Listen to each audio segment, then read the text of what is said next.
Welcome back to the Lars Larson Show, 20 minutes after the hour, and glad to have you with me. This hour of the program brought to you by Goldline.com. Go to my website, LarsLarson.com, and click on the Goldline banner. And it is a pleasure to welcome for the first time Lori Ziganto, who is a contributor at RedState.com. That's the site run by our good friend Eric Erickson. Ms. Ziganto, thanks for coming on the program.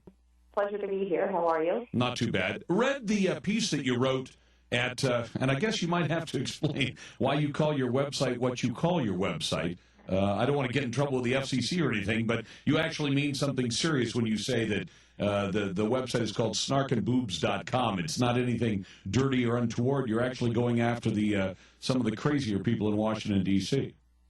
Yes. What's that all about?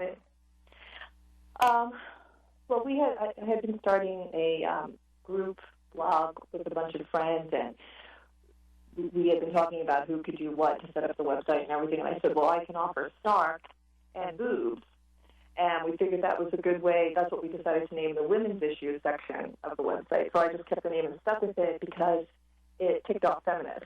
Now, if people hear you talk about feminist issues or women's issues, they might think, well, now this is a young lady from the left side of the aisle who's going to lecture us on all kinds of things. But you're actually coming at it from a conservative point of view. Yes. I used to call myself an anti-feminist, but now I realize that it's the modern-day feminists that are faux feminists. So I call them femogynists now, because everything that they do, their entire agenda is actually demeaning to women and diminishing women and tries to make them into victims, and we can't do anything without big daddy government taking care of us. So I decided to take the term back from them.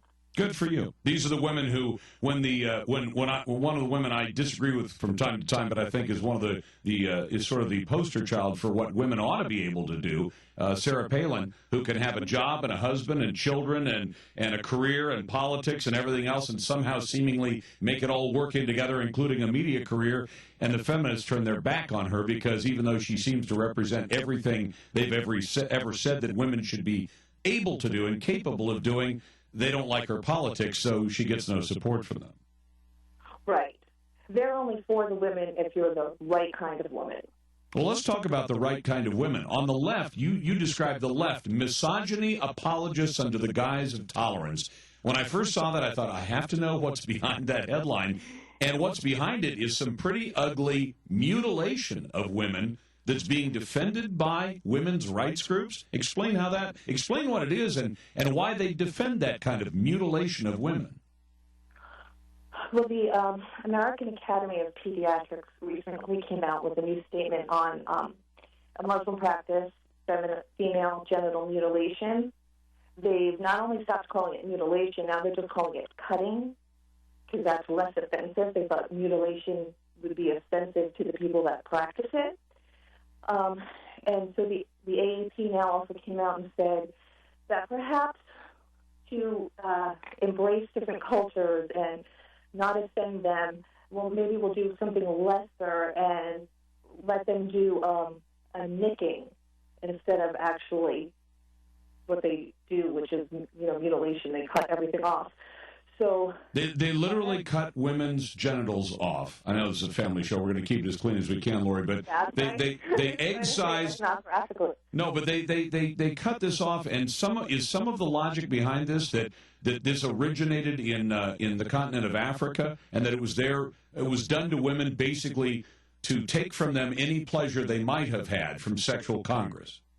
Right, because women are bad and any kind of female sexuality is like evil. So they try to get rid of it. Sometimes they actually sew the opening up also so that it's like impossible.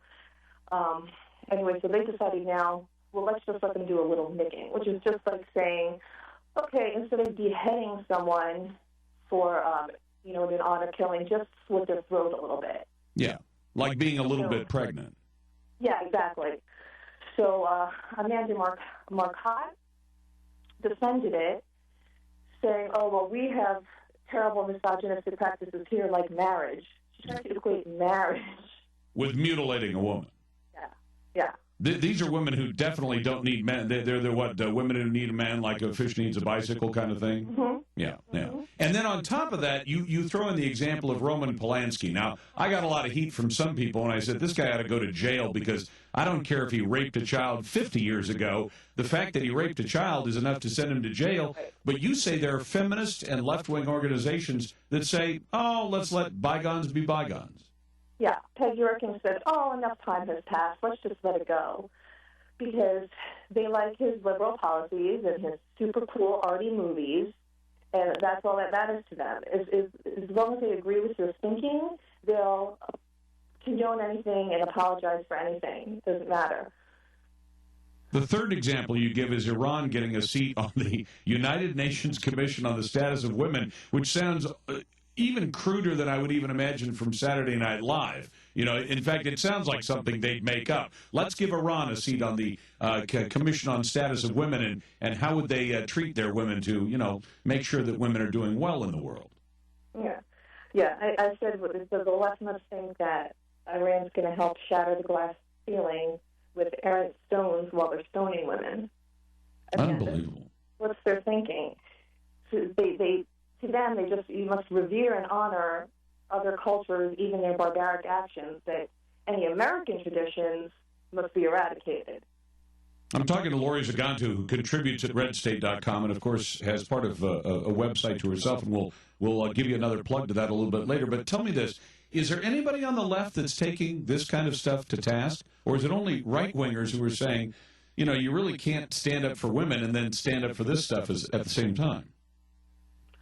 I honestly don't see anybody on the left standing up for it, because all they care, the modern-day feminists are just purely agenda-driven.